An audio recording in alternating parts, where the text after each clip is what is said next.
Today we will learn how some of the most cryptic stars in Mario 64 work, and I'm not talking about stars that are hard to find, like Blast Away the Wall. That one might have had you puzzled, but once you found it, you will know how to find it in the future. No, we are looking into stars so cryptic that even after you found them, you might be left wondering, what just happened? Why did I get that star? For example, the Snowman star. You might think I'm crazy, but hear me out. Watch these two videos of Mario doing almost the exact same thing while I keep talking for a bit. You're probably in one of two camps right now. Team, that's easy, Kaze. What's the big deal? What are you talking about? Or team, thank you, that star haunted my dreams. Today, we pull back the curtains on these bewildering stars, giving your inner child the closure you never knew you needed.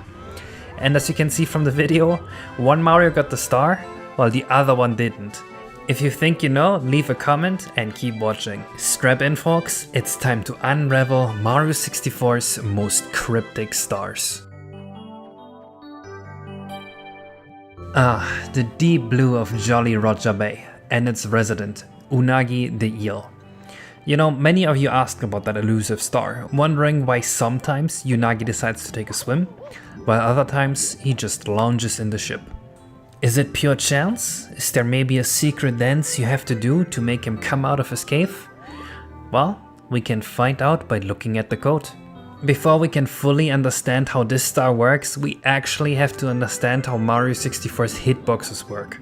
These are zones where our beloved plumber interacts with objects, like, for example, Unagi's tail.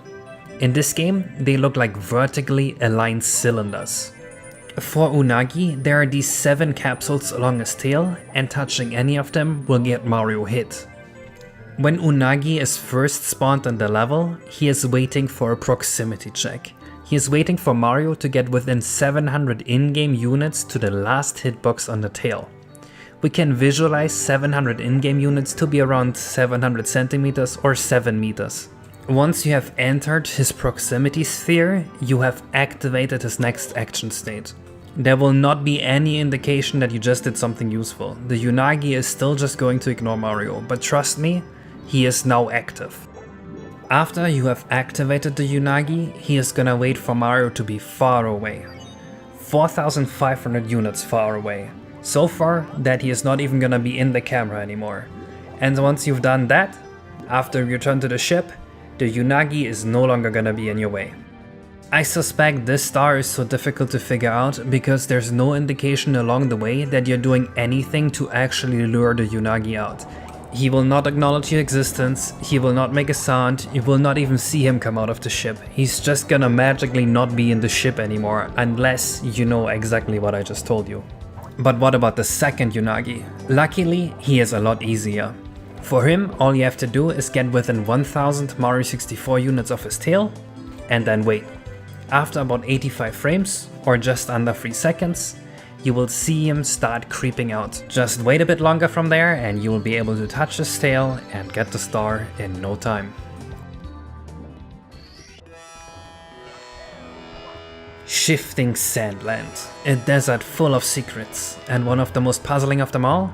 Stand tall on 4 pillars. You've been there, hopping from one pillar to another, confident that the pyramid will unveil its treasure. Even after Mario's acrobatics, sometimes nothing happens. You might think, hey, maybe I just need to hang out on the pillar a little longer, soak up some sun, enjoy the view, but that won't help either. The riddle of the star isn't about standing tall on the pillars as you'd think. It's about where you're standing on the pillar.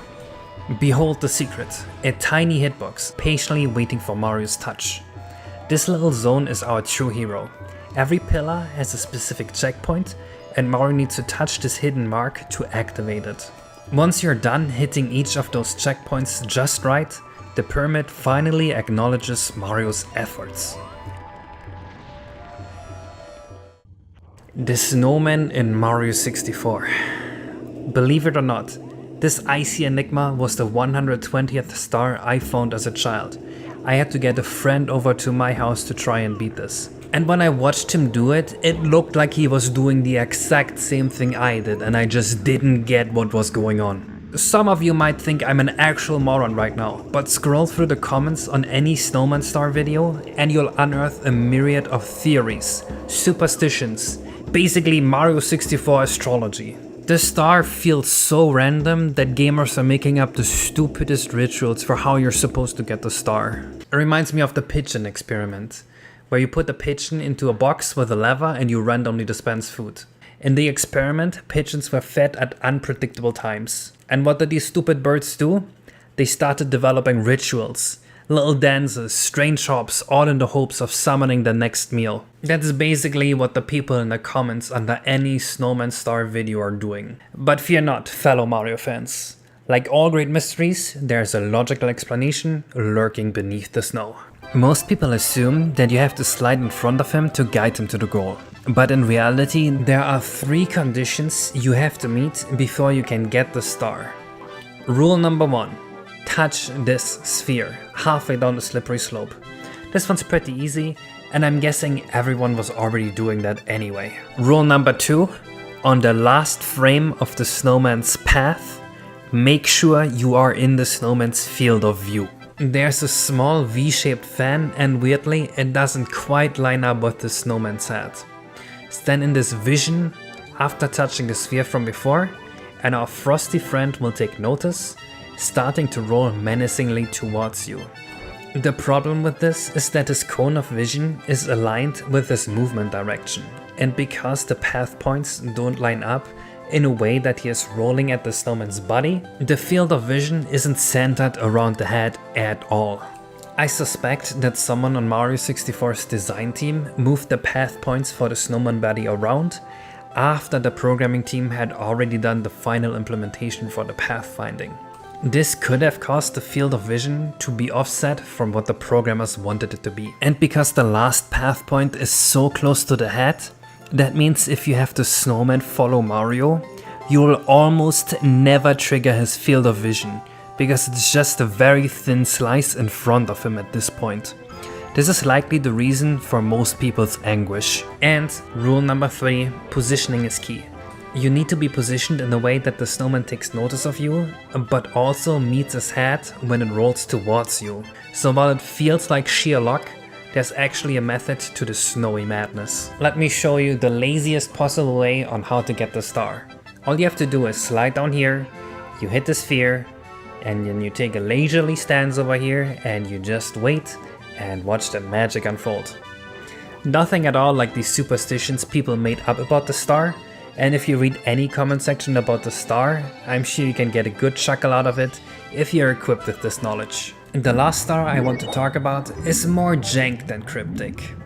When you try to go through these Manta rings, it will often just not count. Why is that? Well, short and simple, they messed up the hitbox on these rings. Instead of rotating how the ring is rotated, the hitbox kinda just rotates some other random direction, and only a small part of the ring actually is the hitbox. The only way to guarantee that you get the ring is to swim through the exact center of the ring. This will consistently work, but the area where it consistently works is much smaller than its visuals would lead you to believe. And with that, we covered all the most cryptic stars that you might not have understood how they worked when you were playing this game. I hope I gave your childhood self some closure, and I'll see you in the next video. See ya!